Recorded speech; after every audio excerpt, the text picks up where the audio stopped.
géneros, ¿ok?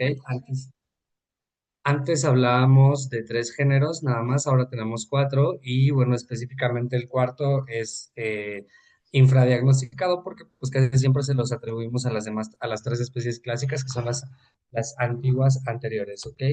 Entonces, bueno, los dermatofitos o la dermatofitosis como tal los dermatofitos son un grupo de hongos estrechamente relacionados, o sea que estrechamente estoy hablando de que son genéticamente muy parecidos características que los hacen pertenecer a ese grupo, sobre todo la producción de queratinasa, que es la que hace que sean capaces de infectar los tejido queratinizado, que es piel, pelo y uñas, ¿ok?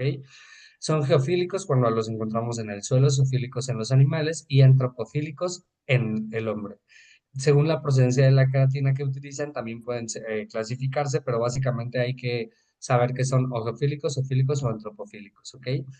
Y entonces, no sé si en su clase de mico, ya de cuando llevaron agentes biológicos, ya se incluye el género Chrysosporium, pero bueno, a partir de hace un ratito, más o menos unos 4 o 5 años, si no es que 6, empezamos a ver cada vez más infecciones que no correspondían a ninguno de los grupos y se hacía PCR y encontrábamos este género Chrysosporium, ¿ok? Pero de ahí en fuera, pues los que recordamos siempre son Epidermophyton, Microsporum y Trichophyton. Chrysosporium, pues les decía, está estrechamente relacionado genéticamente con estos tres grupos, pero específicamente el que encontramos o el que es causante de dermatofitosis es el Keratinophyllum. Aquí tenemos un artículo viejito donde podemos encontrar que ya se mencionaba, ¿ok? Y bueno, la descripción de los hábitats naturales también del género nos hablaba justamente de que ya se había aislado, de que estaban en materiales de las plantas, de los pájaros. Es un hongo telemórfico, es decir, también genera como la Nanicia egipcia o como los demás géneros esta forma perfecta y la forma imperfecta en la que nos encontramos en la naturaleza. Entonces ya se hablaba mucho acerca de este hongo, de otras especies que podrían o no incluirse, pero genéticamente el más comparado, el más adecuado es este. Entonces, de la fase anamorfa la encontramos que es la forma imperfecta y la telemorfa es la imperfecta, perdón, y la telemorfa es la fase perfecta. La forma en que se propagan los honguitos, en este caso específicamente los dermatofitos, lo encontramos que son artroconidios o clamidioconidios, ¿ok? No sé si vieron las formas de reproducción cuando vieron micología, pero bueno, eh, en este caso, la concentración de material genético de una hifa en un solo punto causa este engrosamiento de la pared y aparte este cambio en el grosor de la hifa y cuando se endurece se conoce ya como clamidoconidio, ¿ok? Y esta es la forma en la que ya entra a la pérdida de continuidad de la piel para que pueda causar la infección. ¿Ok? La mayoría son saprófitas, es decir, las encontramos como de gran nanomaterial, como todos los hongos del mundo, que son la base de la degradación de la materia para que pueda ser reutilizada. Los hongos básicamente sostienen la cadena alimenticia, se aíslan por algo que se llama técnica en anzuelo, que es un cultivo que se deja al aire libre. De ahí se puede seleccionar el medio de cultivo para determinar qué queremos atrapar, ¿no? Entonces, todo dermatofito puede ocasionar tiña, cualquiera de ellas, o esta puede depender de cualesquiera de ellos. O sea, si es tiña, es dermatofito, ¿ok? Y en la práctica, pues hay una afinidad por el área afectada, es decir, cada dermatofito afecta a ciertas zonas o es frecuentemente más encontrado causando cierta tiña. La taxonomía de los hongos fue iniciada en 1841. Robert Rimac y David Gruby fueron como los pioneros y después, poco a poco, avanzando el tiempo hasta el 875, empezaron a clasificar las primeras especies conocidas que hasta ahorita no han cambiado tanto. Eh, Antes se decía que podíamos determinar sin PCR o eh, sin estudio genético la especie por cultivo y revisando qué formas reproductivas tenían y cómo eran sus microconidios y sus macroconidios, pero la realidad es que ya no nos podemos fiar de las formas reproductivas. Para estar seguros o para determinar que ciertamente sean o no sean un hongo u otro, sí hay que creer pues en el PCR PCR nada más, ¿vale? Entonces empezamos con rubrum, el dermatofito de la lista que faltaba antes, fue sugerido hasta el siglo XX, ¿ok? Los dermatofitos como tal pertenecen al grupo que es más antiguamente conocido de microorganismos como tal, como hongos. Hay pinturas de la Edad Media que sugieren tiñas, que sugieren eh, Carrion de Celso inclusive, pero y bueno, generalmente la tiña es ampliamente conocida por su distribución mundial actualmente, que es no tan rara. Generalmente la mayoría de tiñas que vemos ahora son causadas por el contagio a través de las mascotas. Inclusive hay una que es causada por los erizos, eh, que es como novedosa también. Pero bueno, en la antigüedad se sabía que, o se conocía, o era como una enfermedad propiamente de la clase baja, eh, por vivir a muchas personas en un solo espacio. No me acuerdo del término, ahorita se me olvidó. Pero era básicamente eso, la falta de higiene sobre todo. Entonces, pasado el tiempo, Pasteur hizo el primer cultivo de dermatofitos, o bueno, sin querer, y en base a eso se fueron definiendo las especies a base de imágenes clínicas combinadas y las características morfológicas e in vitro, es decir, en el cultivo. Pero les digo, o sea, bueno, se fueron como clasificando, pero luego resultaba que era otro hongo completamente diferente cuando se empezaron a correr las pruebas genéticas y pues no concordaban con lo que decían los microcultivos o los macrocultivos o o la clínica, ¿vale? Ok, entonces, a ver, ahí está. Bueno, esto es historia, estos también son artículos que pueden revisar como a quien le guste la clasificación, la taxonomía. La realidad es que esto no tiene como importancia en en la clínica, en la práctica del consultorio. Y pues ahora sí, adentrándonos un poquito en morfología, vamos a hablar de Arthroderma insingulare, que es un hongo geofílico. Está distribuido de manera mundial. Es contaminante saprófito, lo podemos encontrar en las manos, en la tierra, no, en humanos y animales, ¿ok? Y bueno, la primera descripción fue en el 57. No sé si a ustedes les aparece completa la pantalla, a mí me aparece como cortada, como que le falta un espacio a la derecha. Déjame, Am, ¿sí pero les doctor, aparece? me parece que ahora, a ver, ¿puede volver a intentar, porfis? ¿No les aparece? No. No. A ver ahí, no saben qué es, que creo que tengo que meterme a un segundito. Sin aparecer. Si gusta volver a intentar otra vez. Sí, ahí voy, ahí voy. Gracias. Ahí está. ¿Sí, no? Sí, doctor, ya se ve. Ok, ¿desde dónde no la veían?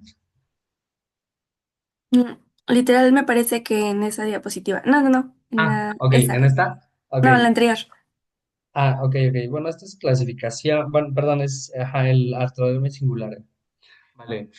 Entonces, bueno, esto es más como a quien le guste y puse esas imágenes porque hay, pues a lo mejor alguien quiere hacer micro, alguien quiere hacer laboratorio.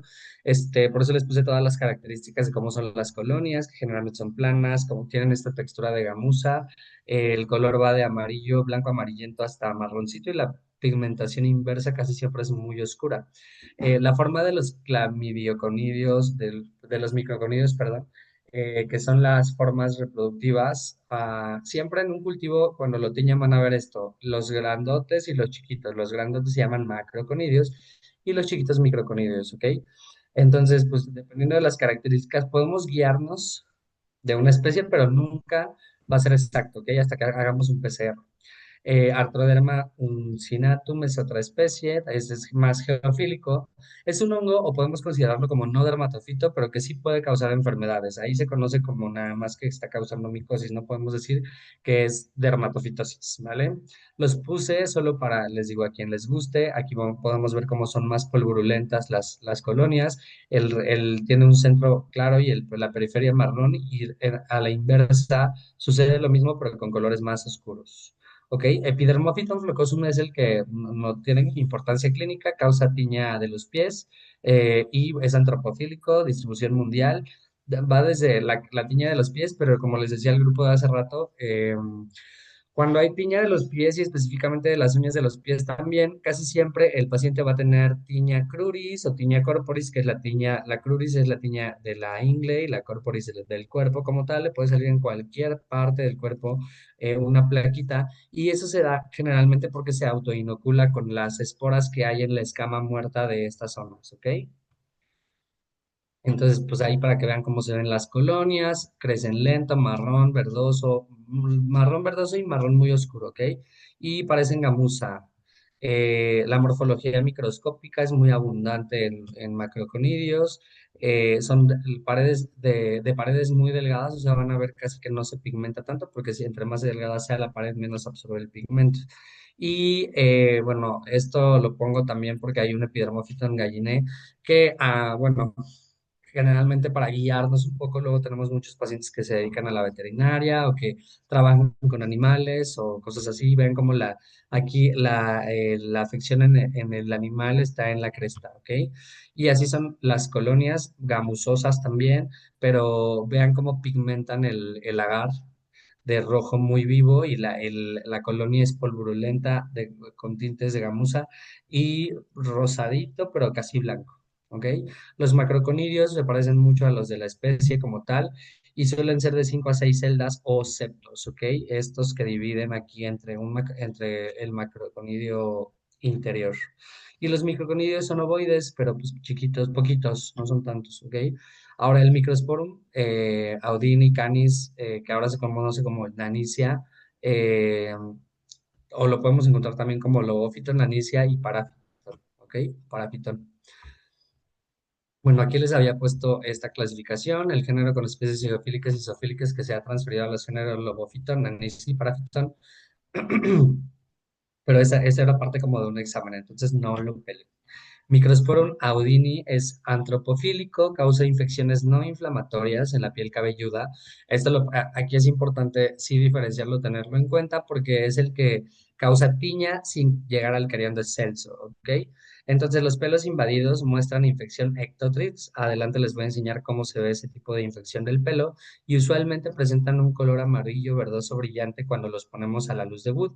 La luz de Wood es una luz ultravioleta que nos ayuda al diagnóstico. Entre otras cosas, podemos ver vitiligo, podemos ver intertrigo, pero pues en los hongos es como muy clásico la pigmentación dependiendo de la infección de la que estamos hablando. Y pues a la siembra las colonias se ven así, planas extendidas, blancas grisáceas a blancas claras. eh, Casi muchas se parecen a gamuza, pero sí, digo, esto es como muy observador dependiente de cómo el centro a la periferia va cambiando la textura. O sea, ya eso es mucho entrenamiento. Y bueno, la mayoría de los cultivos son estériles, es decir, hay algo que se llama micelio estéril, donde siembras el hongo y solo ves hipas, no ves otra cosa. A lo mejor encuentras una clamidioconidia, pero es raro, ¿vale? Y el Microsporum canis también es como el clásico que van a encontrar, el más común que van a ver en la consulta de tiña de la piel lampiña sobre todo. O sea, acuérdense, la piel lampiña se distingue porque no hay pelo terminal, el pelo terminal solo está en la cabeza. Si el demás se llama vello y si vemos características de pelo terminal en el resto del cuerpo, bueno, excepto los hombres que tenemos barba o a los que nos llega a crecer uno que otro pelo, pero de ahí en fuera se llama insurtismo y eso es traducido como ovario poliquístico y resistencia a la insulina, ¿ok? Entonces, Microsporum canis ocasiona tiña de la piel lampiña, específicamente del cuerpo, así la conocemos, inclusive la cara, como pueden ver acá, y la característica es que siempre van a ver esta que conocemos como tiña microspórica, así tal cual, esa es la característica, que son placas pequeñas y múltiples, ¿ok? Las demás tiñas o los demás agentes causales van a dar tiñas que son en una sola placa o placas grandes, múltiples, pero no tantas, y la microspórica es la que les va a pasar el gatito o el perrito, ¿ok? Generalmente estos animales, aunque los tengamos en casa, conviven con otros animales, pues de que salen a la calle, de que, no sé, se escapan en la noche y bueno, está en el hociquito de los animales, en el hociquito y en la nariz, que son como las zonas húmedas, ¿ok? Entonces, eso es lo que vamos a ver en la clínica tal cual. Estas son aparatosas, casi vemos así como dos, tres que se llegan a juntar, pero esta es la característica clásica de una tiña. Es una placa eritémato escamosa con centro sin actividad y borde con actividad, ¿ok? Borde descamativo con eczema en la periferia. Y generalmente las colonias se ven así, es mi favorito, es el que más me gusta, se ve bonito, blanco o amarillento, pero vean cómo está retraído el centro de la colonia y bello en la periferia. Es también el que menos van a confundir microscópicamente porque el cultivo se ve así con clamidioconidis, filamentos, pero los macroconidios son muy clásicos. El bolillito dividido en septos, ¿vale? Y bueno, esto aquí les puse como algunos tipos de agares que pueden llegar a darnos mejores formas reproductivas. Eso también es como para quien le guste la micología de laboratorio. Y tricofitón como tal, bueno, característicamente nos ayudó en la historia porque a partir de su secuencia de ADN, desempeñó un papel pues muy importante para llevar a cabo las relaciones filogenéticas entre esta y otras especies. Se caracteriza por el desarrollo de macro y microconidios de pared muy lisa. La mayoría de los macroconidios son, bueno, o tienen hifas o pedicelos cortitos, o sea, a diferencia de los otros, y las paredes pues, pueden ser o delgadas o gruesas, eso depende mucho de los nutrientes también, pero los macroconidios son poquitos, esa es la característica, ¿ok? No van a haber tantos bastoncitos. Mentagrofites lo encontramos mucho en los animales ampliamente distribuidos, no solo de granjas, también de la vida salvaje. Y eso es importante también para que podamos ver que pues, o sea, a qué se dedica el paciente y qué convivencia tiene con animales. ¿Ok? Produce lesiones inflamatorias en la piel o piel cabelluda, y particularmente en trabajadores rurales de la granja o que cuidan animales, como les decía. También puede ocasionar querion de la piel cabelluda o querion de Selson, que también puede estar incluido en la barba, ¿ok? Y aquí vamos a ver los pelos que están en ectotrix, es decir, la infección es por fuera, no emiten fluorescencia, o sea, no se pueden diagnosticar bajo luz de Wood y la podemos encontrar en cualquier lado. Así vemos las colonias, este es de los que más, eh, de los que más formas diferentes en su cultivo tienen, pero vean qué bonito, o sea, es o muy blanco o muy rojizo en la periferia y blanco en el centro, como si estuviera espolvoreado. Y la parte, el reverso del cultivo se ve increíble, está muy bonito, parece una bolita de pelo de estambre. Se forman numerosos microconidios, como pueden ver acá, o sea, son muchos, muchos microconidios, pocos macroconidios y estas formas como de tirabuzón que encontramos, ¿ok? Les digo, esta no se lo tienen que aprender, es más como para una que otra característica, pero es más para los que les gusta el laboratorio. Trichophyton rubrum es el que más encontramos en las tiñas de los pies y sobre todo en la onicomicosis, que es de lo que les voy a hablar en el tratamiento. Les voy a hablar de onicomicosis y tiña de la piel lampiña, que es lo que van a ver en la clínica. O sea, ya si llegan a ver una de la piel cabelluda y así, también les voy a decir qué van a hacer, pero es rarísimo que vean, a menos que vayan a un pueblo. Entonces, rubrum tiene otras especies o subespecies como ampliamente relacionadas, pero acuérdense que la clínica es la misma, el cultivo se va a parecer mucho, no va a cambiar tanto sus características, pero en lo que nos tenemos que fijar es si queremos o hacemos cultivo, es en el reverso, que casi siempre es marrón, por eso se llama rubrum de rojo, marrón rojizo como color vino. ¿Ok? Entonces vean cómo se ven las colonias, casi siempre se ven al revés, rojo, rojo o otro rojo, ¿vale? Y bueno, esto también es como mucho de las microconidias. Ese es el que más varía porque puede tener muchos microconidios o poquitos, o muchos macroconidios o poquitos, o solo microconidios como acá, o solo macroconidios casi como acá, o muchos de los dos. ¿Ok? Es el que más variaciones tiene en en el laboratorio, la micro, los microcultivos, perdón. Los test confirmatorios, perdón, son de agar, están hechos a bases de agar para que podamos como determinar que si estamos hablando de ellos, pero también esto queda muy en el pasado, ¿ok? PCR, no hay de otra. Ahora vamos con tricofitón. Hay un mentagrofites con variedad erinaceae, como su nombre lo indica. Ay, no sé, ya le di a admitir a alguien, no sé si los están dejando entrar todavía. Como su nombre lo Sí, indica, doctor. ok. Variedad Erinacea y viene de erizo, ¿ok? Eso se me olvidó decírselos a los chicos de la mañana, pero les voy a poner las diapos. Es un hongo zoofílico asociado a los erizos y ácaros epidérmicos, es decir, no es tanto el erizo, sino más bien que tenga ácaros, que son los que se comen la piel y pues están en los erizos, ¿ok? Las infecciones humanas ocurren muy frecuente y generalmente van a ver al paciente que tiene el dorso de la mano con la tiña, pero es muy inflamatoria. A ver, sí, acuérdense que entre más, si el hongo es antropofílico, es decir, que el contagio sea de humano a humano, la tiña va a ser menos inflamatoria por las proteínas de acción que hay en la reacción antígeno-anticuerpo. Y si se trata de una inflamatoria, o sea, que veamos lesiones como muy, muy infiltradas, muy rojas, muy descamativas y sobre todo dolorosas o que empiecen a doler, casi nunca duelen las tiñas. Entonces se trata lo más probable de una especie que sea zoofílica. En este caso, los erizos causan una tiña muy inflamatoria. Y les digo que siempre van a ver que el dorso de las manos, porque la acarician con el dorso de las manos los chicos que tienen erizos. Ok, las colonias son blancas. Déjenme, voy a quitar otra vez porque ya no veo. Las colonias son blancas, pululentas, como casi todos los hongos. O sea, el reverso puede ser brillante, limón. Digo, eso es como muy variable también y inclusive depende hasta de quién lo siembre, ¿vale? Entonces, Nanitzia gypsia es el nombre que se le conoce al Microsporum canis ahora. Eh, les voy a cambiar de presentación.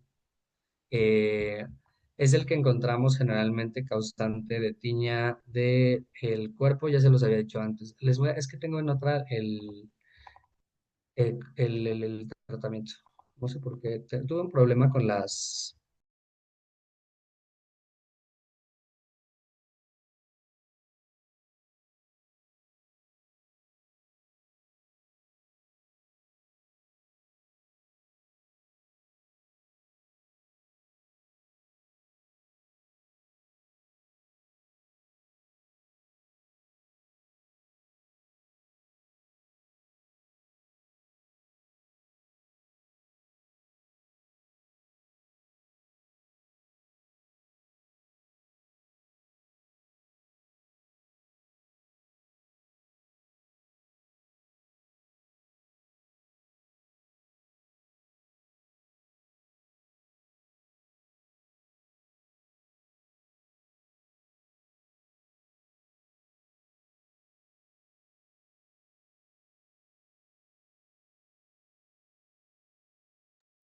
Listo. Ahí pueden ver una que dice epidemiología y distribución mundial. Hola, hola. No, doctor. Mandé. No, no se ve. A ver, un segundito. Ah, No, solo se ve la diapo que dice gracias. a ver, un segundito, ¿eh?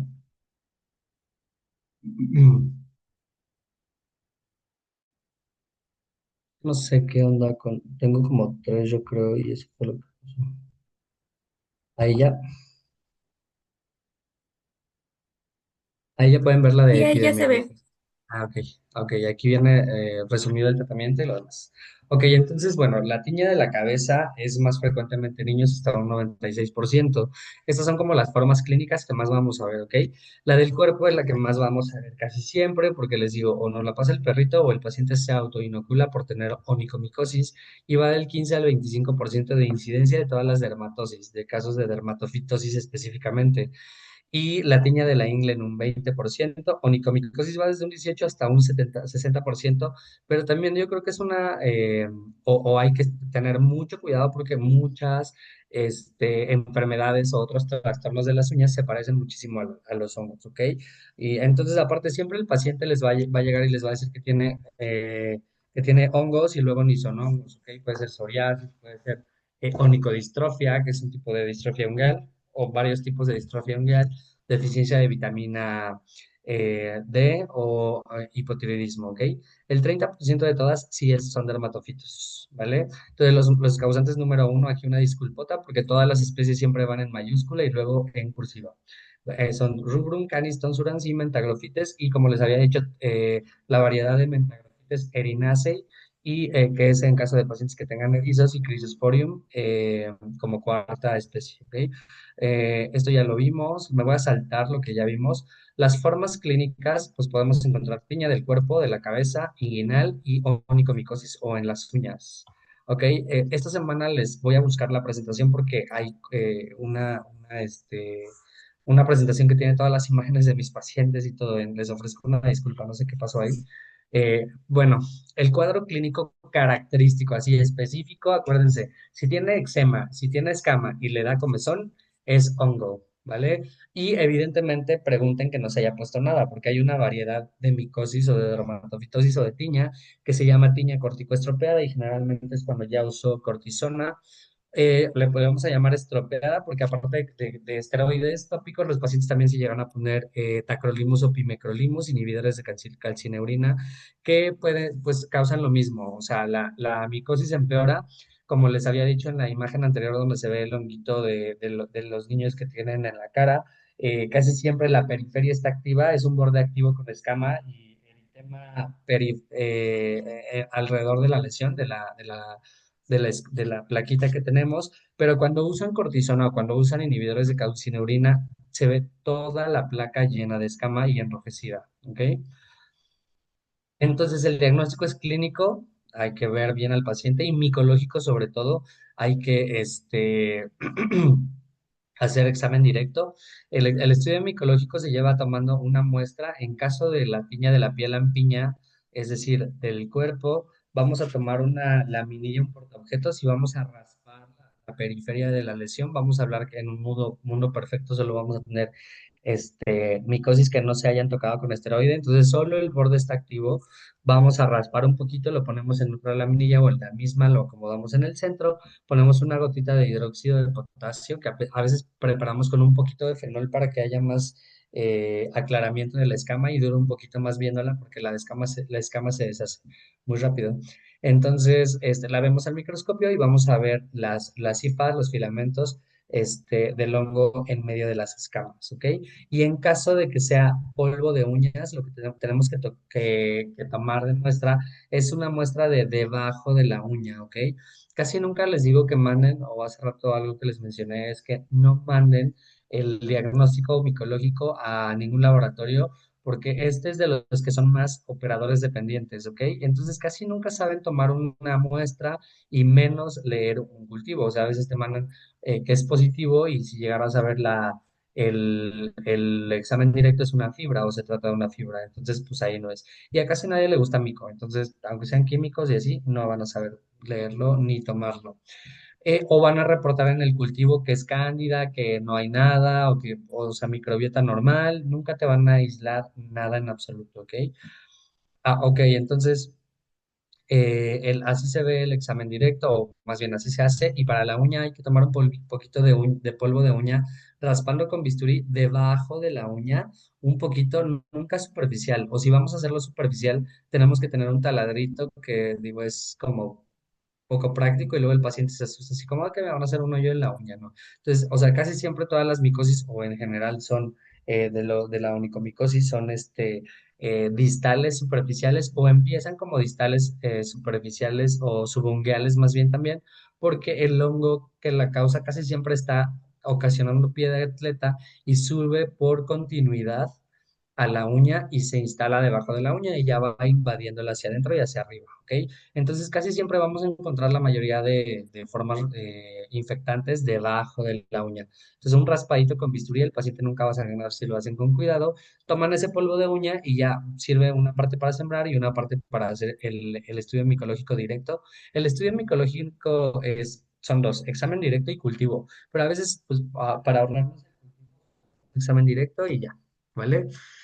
Y bueno, en cuanto a los diagnósticos diferenciales para la tiña del cuerpo, sí hay varios, o sea, sí nos podemos confundir y por eso yo les pongo en los que más nos confundimos casi siempre, que son pitriasis rosada de Gibert, pero en esta casi siempre empieza una lesión central, que es como la lesión primaria, que sale casi solo en el tronco, casi nunca la ven en extremidades, pero es tronco anterior o posterior y es una lesión que a los 2, 3 días empiezan a salir lesiones satélites alrededor o en otras partes del tórax, ¿ok? Así la diferencian, no es por continuidad y generalmente no tienen pues la triada dermatofítica. El granuloma anular es bien redondito, o sea, difícil confundirlo, pero se puede, ¿vale? Dermatitis numular es casi siempre en pacientes geriátricos o grandes que pues no tienen tanto cuidado con lavarse las manos y tocarse algunas zonas del cuerpo que pueden contaminar otras. Generalmente es la dermatitis infectada que tiene muchas bacterias porque el paciente está rasque y rasque y tiene la piel seca en general, ¿vale?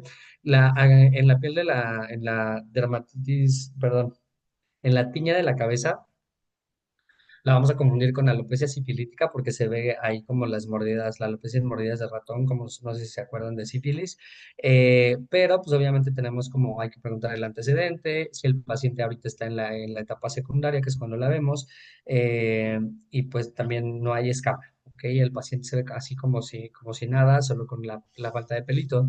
La tricotilomanía es un padecimiento que antes se conocía como psicodermatosis porque era causado por estrés del paciente, alguna, eh, pues, ansiedad casi siempre, y el paciente lo que hace es rascarse lo suficientemente como para trozar los pelos. Aquí hay que hacer tricoscopía y lo que vemos son una imagen de pelos en flama, así se conoce, a la imagen donde se ve un pelo reventado, donde las fibras de donde se cortó se ven como si fueran flamitas.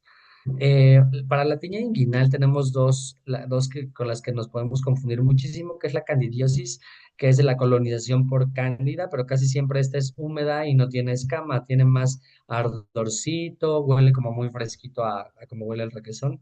Eh, se distingue por eso. Y la psoriasis invertida, que no sé, creo que no han visto psoriasis, pertenece a una de las enfermedades que conocemos como eritemato escamosas o eritemato descamativas, que tienen una base eritematosa con placas de escama muy gruesas.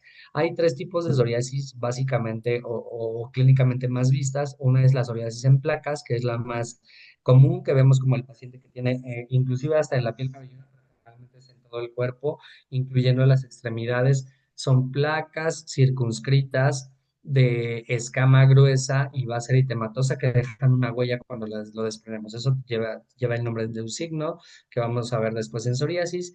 Y existe otra que son las mismas plaquitas, pero muy pequeñas, y es como si le hubieran salpicado así con una brocha al paciente pintura. Se ve así como esa distribución y se llama psoriasis gutata, porque parecen gotitas, ¿ok? O gotas. Y la última es la psoriasis invertida. Hay más tipos, pero o formas clínicas de psoriasis, pero estas son las más comunes y consiste justamente, se llama invertida porque en vez de dar en la piel lisa, dan en los pliegues. Entonces, el paciente que tenga tiña inguinal o que parezca tiña inguinal, porque sea psoriasis invertida, generalmente tiene en la ingle de un lado o dos, la tiña casi siempre es de los dos lados, y también tiene las axilas, ¿ok? Esa es la diferencia. Para las uñas tenemos psoriasis, también un tipo de psoriasis que afecta a las uñas, inclusive cuando vemos cualquiera de las que les dije, psoriasis en placas, psoriasis en gotas o psoriasis invertida, las uñas también están afectadas y generalmente tienen onicolisis, es decir, la uña se empieza a desprender desde el lecho unguial, pero de de la parte distal. La uña se empieza a desprender, se astilla y es muy fácil de desprender casi cuando abren la puerta con las llaves o cuando quieren despegar algo. Y pues obviamente el cultivo ahí, perdón, el examen directo para hongos nos va a decir si sí es o no es. Ok, líquen simple es un engrosamiento de la uña que corresponde a un traumatismo o a una falta, a un exceso de traumatismo en la uña, sobre todo en la matriz, que es la fábrica de la uña de donde se proviene la forma que va a tener la uña cuando salga. Para la candidiosis también, pero obviamente esto da más como en pacientes que son amas de casa que se dedican a a la limpieza, que tienen como las uñas muy cortitas, todo el tiempo están ahí haciendo cosas en la cocina y pues obviamente a la cándida le gusta muchísimo la humedad. Onicomicosis por hongos no dermatofitos, lo que les decía, hay hongos antropofílicos que son no necesariamente causantes o más bien pertenecientes al grupo de los dermatofitos porque no cumplen con las características genéticas, pero sí pueden llegar a causar onicomicosis o alguna tiña, ¿vale? tiña que no se llama dermatofitosis, repito. Onicocriptosis es la uña enterrada, pero generalmente cuando vemos uña enterrada hay mucho dolor. Y onicogrifosis es una distrofia ungueal que es genética o causada por a veces quimioterapias, a veces pacientes que han estado hospitalizados mucho rato y tuvieron un antecedente de inflamación aguda o de respuesta inflamatoria sistémica. Y bueno, la uña tiene, como les decía, abajo de donde está la lúnula, tenemos algo que se llama matriz ungueal, que es la fábrica de la uña donde se crea la forma en que va a crecer la uña. Si esa estructura llega a lastimarse o llega a comprometerse, en este caso por la inflamación que da, una inflamación sistémica por algún padecimiento, e incluso hasta infecciones, un paciente internado, sepsis, eh, la matriz se puede alterar lo suficientemente como para empezar a producir uñas con hiperkeratosis, que es lo que es la onicogrifosis. Este tipo de uña consiste en las uñas como de grifo, por eso se llama así. El grifo es un ser mítico que tenía las uñas así como muy, como si fueran de loro, de pico de loro hacia abajo. O que inclusive se pueden enroscar y hacer como tirabuzones también. Perdón. Entonces, bueno, ya hablamos de las formas, de las formas de micro macroconidios, de cómo se clasifican los honguitos. Ahorita vamos a hablar más del tratamiento, que es con lo que quisiera que se quedaran más que otra cosa. El tratamiento sistémico, pues es como muy clásico, lo encontramos hasta en los comerciales de la tele, en los anuncios de las farmacias. Casi siempre tenemos como arsenal itraconazol, terbinafina y fluconazol, específicamente para este tipo de tiñas o dermatofitosis, que son tiñas superficiales, ¿ok? O micosis superficiales. Decir tiñas superficiales, redundar, perdón. Entonces, el itraconazol es una cápsula de 100 miligramos, la marca que quieran. Les puse aquí uno que me gusta mucho, que es alta tecnología, novedosa, tiene como 5 o 6 años en el mercado. Se llama itraconazol Suba, es de la marca Isdin y son 50 miligramos de itraconazol Suba, o sea, esta tecnología, que hacen un efecto de 200 miligramos de itraconazol convencional con menos del 30% de riesgo, ni siquiera lo dan, o sea, del riesgo de tener algún efecto secundario como lo tiene un itraconazol en las pruebas de funcionamiento hepático, en la acidez, en todo lo que haya de efectos secundarios conocidos o no. Ok, entonces es el itraconazol más seguro que existe. Es el que más me gusta, el que más doy, pero a veces no hay, entonces hay que saber manejar el itraconazol normal. La terbinafina viene de 250 miligramos, tabletas, y el fluconazol de 150, pero de itraconazol, en realidad, el que sí sugiero que lleguen a usar en caso de ser necesario, se llama Afungil, ¿ok? Afungil 1+1, así dice la cajita y solo trae 2 cápsulas. Y el tratamiento en pulsos es algo que les voy a explicar así de manera muy simple. Es dar un medicamento descansando algunos días y repitiendo la dosis que se dio al principio. Y pueden ser de 2, 3, 4 pulsos, pero no sobrepasar una cantidad de pulsos. Pero sobre todo, acuérdense tomarle pruebas de funcionamiento hepático al paciente siempre para empezar y para terminar el tratamiento. Entonces le piden pruebas antes y al finalizar el tratamiento para ver cómo lo dejaron. ¿No? O sea, lo dejó el medicamento, no ustedes. Y pues darle algo que a lo mejor lo pueda ayudar, que a mí me gusta mucho la N-acetilcisteína y el ácido alfa-lipoico, que son suplementos alimenticios que mejoran la función hepática. ¿Ok? Entonces, les voy a decir así, perdón, les digo, esta presentación no tiene así como lo había puesto, no la encontré, pero bueno, espero que se va a quedar grabada mi voz ahí, entonces lo pueden copiar en lo que yo les mando, la real, la final de las finales, que era seguramente la que buscaba. Entonces, de itraconazol, para tratamiento, primero vamos a hablar del tratamiento sistémico que sea en base o dirigido a la tiña de la piel lampiña, que es la que van a ver secundariamente a la onicomicosis. Entonces, para itraconazol son 100 miligramos. Vamos a dar 200 miligramos al día en la comida principalmente, porque acuérdense que se absorbe mejor con la grasa y generalmente comemos pues carnita en la comida, algo fritito, no sé, pero la grasa de origen animal hace que absorbamos mejor el litra y que tenga mejor penetración sin tanto daño. 200 miligramos cada 24 horas de 7 a 10 días, pues, dependiendo como vean al paciente, y ya, con una dosis con un solo pulso, perdón, es suficiente. Si ven que no se le quita o a lo mejor es diabético o algo, le pueden dar otro pulso, pero dejan descansar 3 semanas, ¿ok? Y empiezan otro pulso.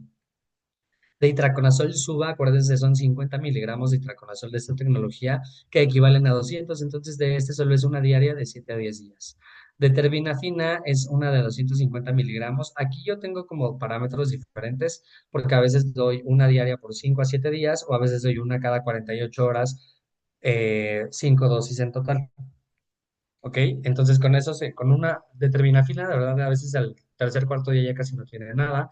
Y de fluconazol, que es afungil 1+1 de 650 miligramos, vamos a dar una cada 72 horas, 3 dosis nada más, o 4, porque la cajita trae dos para no desperdiciar la cuarta, y con eso se les quita. Ya no es necesario otro pulso y a menos de que no se le quite, podemos dar otro, pero a los 15, 20 días o cumplido el mes. ¿Ok?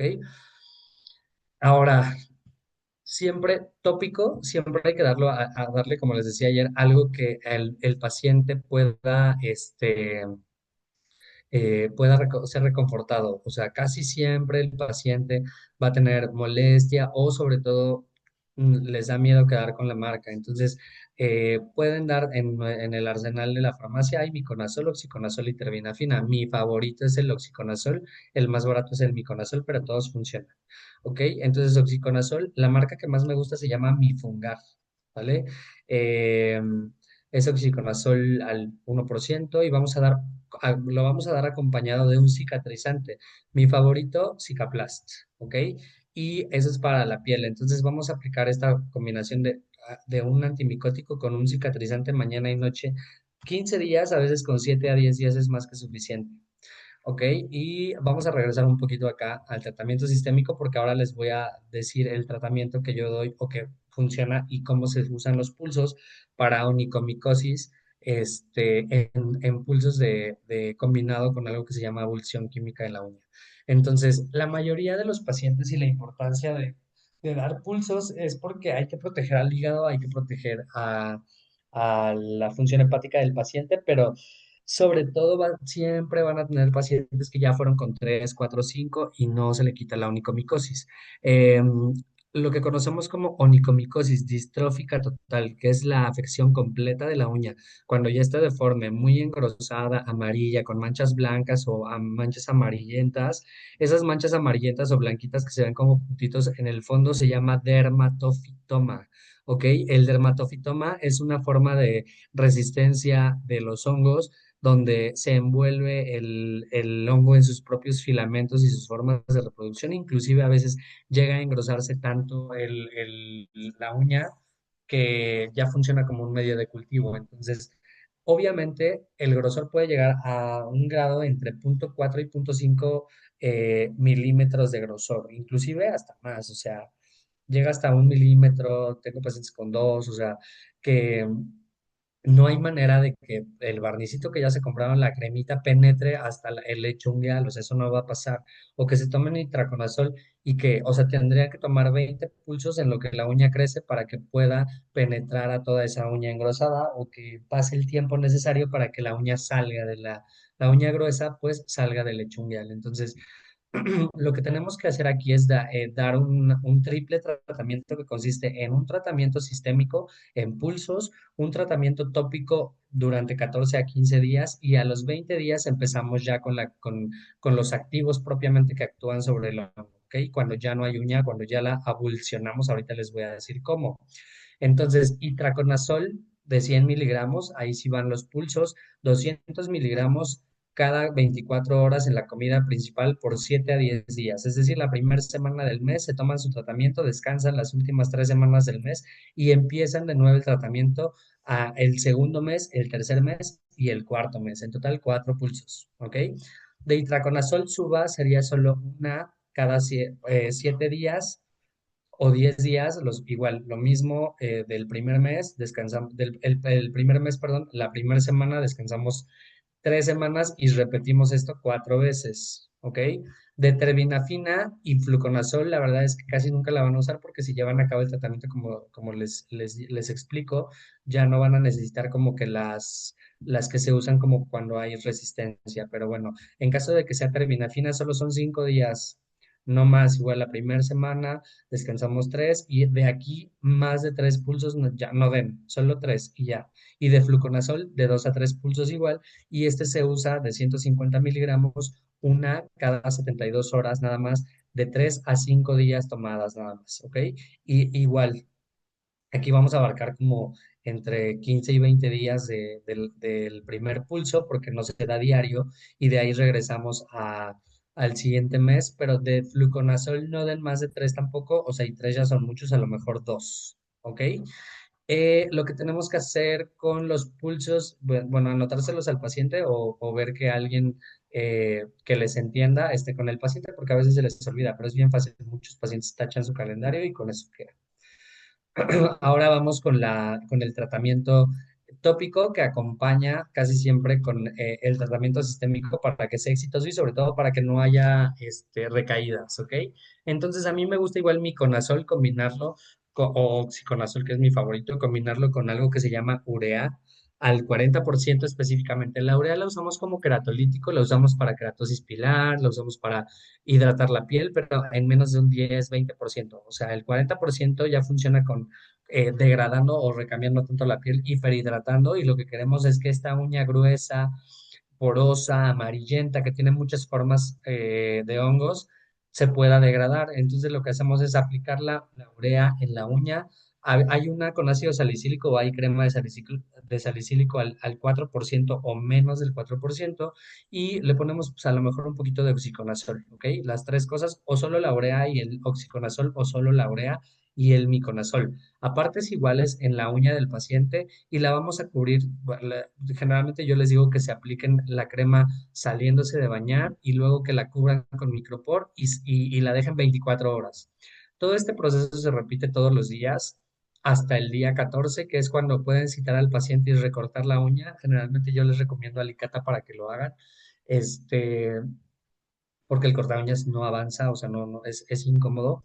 Y después de esto, si ven que la uña sigue gruesa, le pueden dar otra semana más de urea con oxiconazol o con miconazol, igual otros, no sé, 5 o 7 días, hasta que la uña quede lo más delgada posible o lo menos con aspecto de onicomicosis que se pueda. En este momento ustedes ya pueden tener seguridad que el segundo ciclo del antimicótico que le hayan dado sistémico va a tener mejor penetración y sobre todo va a atacar el hongo realmente, pero lo que queremos aquí es concentrar toda la mayor cantidad necesaria de antimicótico en la matriz. Generalmente los pacientes que tienen onicomicosis distrófica total, que es la forma más complicada de onicomicosis, son los que más les van a llegar y pues ellos tienen contaminada la matriz ungueal. Entonces, la matriz, que es la fábrica de la uña, está produciendo uña con hongo todo el tiempo. O sea, entonces este tratamiento va más dirigido a eso y el tópico va más dirigido a la uña afectada para deshacernos de ella. ¿Ok? Una vez que ya la uña está plana, dejan descansar al paciente unos 7, 10 días, porque la verdad es que sí da hueva estarse poniendo todo eso todos los días. Eh, Perdón, se va a quedar grabada, espero que nadie lo escuche. Este, ya pueden dar o su cremita que daban con oxiconazol antes, pero la verdad es que a mí me gusta ya darles la laca que todos se ponen. Se llama Niogermox, es de la marca de Isdin también y tiene este ciclopirox al 8%. ¿Ok? Entonces, esta laquita ya va a hacer efecto ahí. O sea, antes en la uña gruesa deformada no iba a hacer nada más que estar desperdiciando, está bien caro aparte, iban a estar desperdiciando el producto.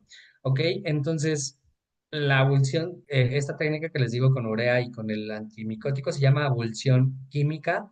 ¿Sirve el recorte? Claro que sí, en este caso cuando la uña ya está blanda a los 14 días de aplicar esta combinación. ¿Sirve limarlas? No. ¿Ok? Si el paciente se la tallaba, van a ver que los pacientes van a decir, no, doctor, pues es que yo me la tallo cada 15 días o voy con el podólogo y me pone un liquidito y me la lima.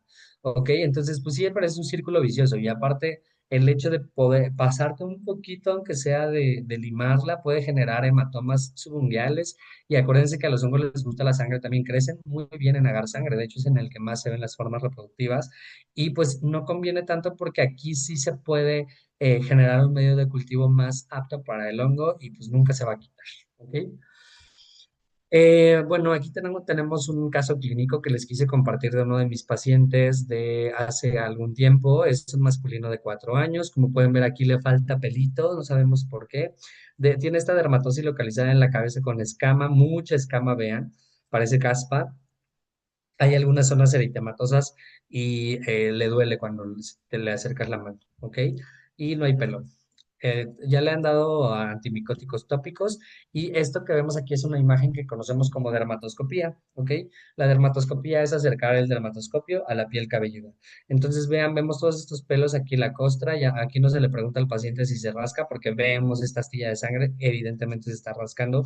No le preguntamos si le duele porque cuando nos acercamos el paciente te va a quitar con la mano, pero vean los pelos que vemos así como si fueran alambres, como si estuvieran eh, pues manipulados, como si fueran como lo suficientemente duros para que alguien más le haya dado forma o tengan esta forma como dada sin que sea la forma natural del pelo, porque los demás no se ven así, ¿ok? Y hay unos que sí están como, se ven como si hubieran sido cortados sin algo filoso, sino más bien traccionados. Eh, y también vemos mucha escamita, sobre todo alrededor del pelo, vean, o sea, alrededor del pelo hay mucha escamita. Hay estos como puntos blancos que se ven en el fondo de de los pelitos y aparte también vemos como que esta descamación que no es como tan común. O sea, como que tú la ves y dices, ah, parece caspa, pero no es caspa, sobre todo, eso es lo que nos tenemos que fijar. Entonces se trata de una infección por dermatofito, más frecuentemente causada o vista en los niños. Hay casi siempre adenopatía auricular y cervical posterior, pero sobre todo en la forma inflamatoria, que es la forma más en la que tenemos que cuidar más al paciente, que es cuando tenemos Karim de Seltson, puede estar causada por Canis, Gibson, Audini o Tetonsurans, Ventagraphites o rubro, ¿ok? Pero pues depende justamente de las especies, el tipo de parasitación que vamos a ver en el pelo. Puede ser ectoendotrix o endotrix, ¿ok? Ectoendotrix quiere decir que está afuera y adentro del pelito y endotrix que está por dentro.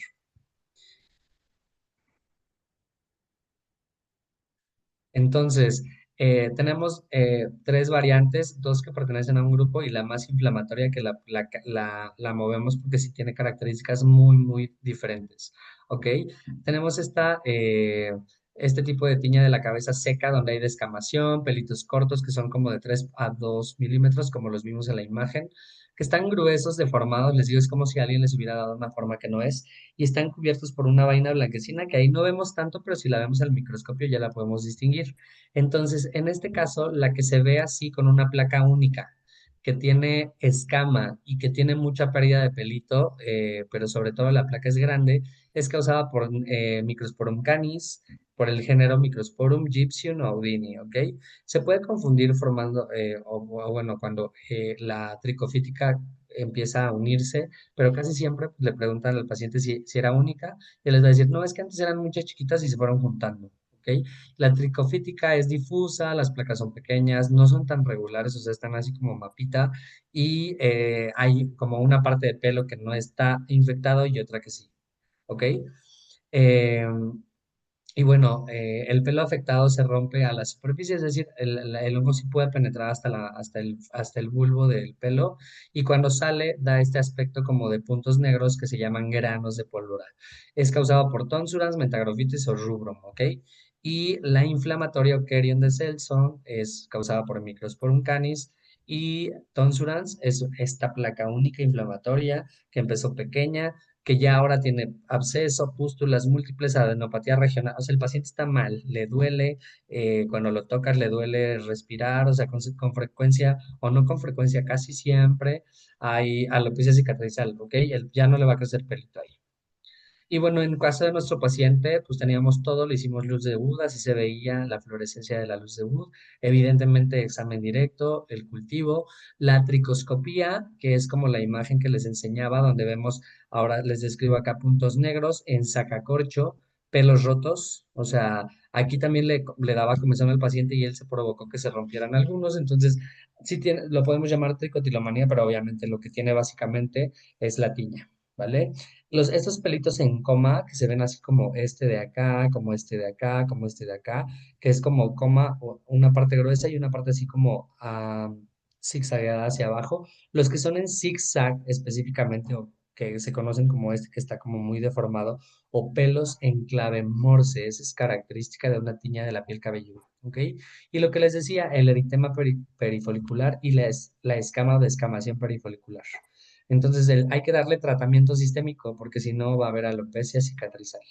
El tratamiento de elección es la grisofulvina, pero como les decía ayer, la realidad es otra vez en nuestro día a día, en nuestra elección de medicamentos, pues no los encontramos, o bueno, en nuestro caso yo siempre he tenido el apoyo de, por ejemplo, de las marcas, sobre todo Isdin, cuando salió esta presentación, pues aparte de que el doctor Arenas fue speaker, nosotros éramos como quienes, más que promocionar, hicimos estudios acerca de tratamientos de micosis con itrazin, que es el de 50 miligramos de tecnología SUBA, y pues, o sea, cuando tienes itraconazol convencional, trebinafina y todo lo que ya tomó el paciente que genera resistencia aparte y que ya le lastimó el hígado, pues obviamente te volteas a la mejor opción para el paciente. Y en este caso, sobre todo porque es un paciente pediátrico, no había tomado nada, pero pues hay que cuidarlos, está chiquito.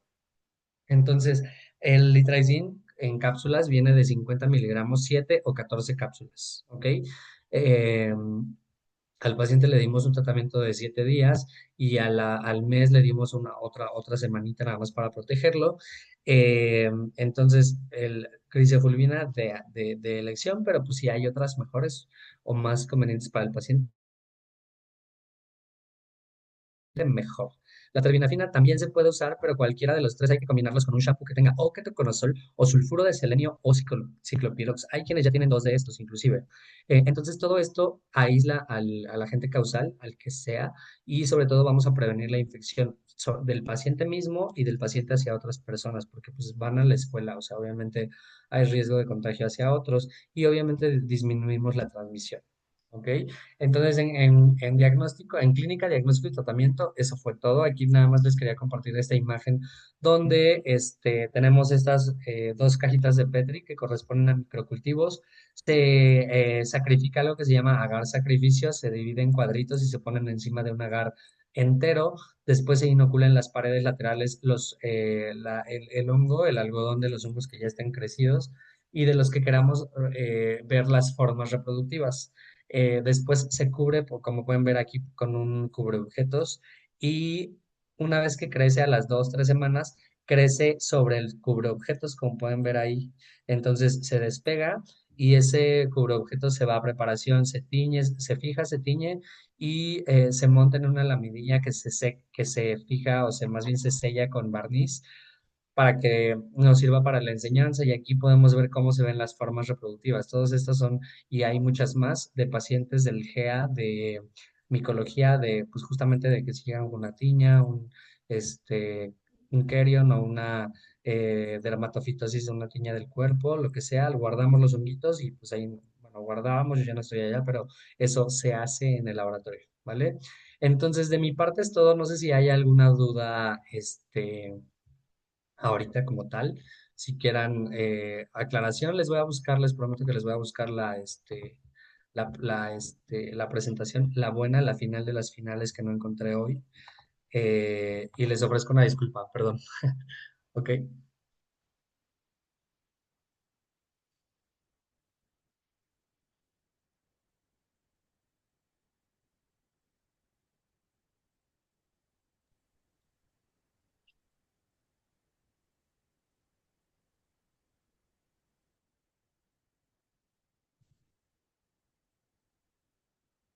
ok, creo que no hay ninguna duda, ¿verdad?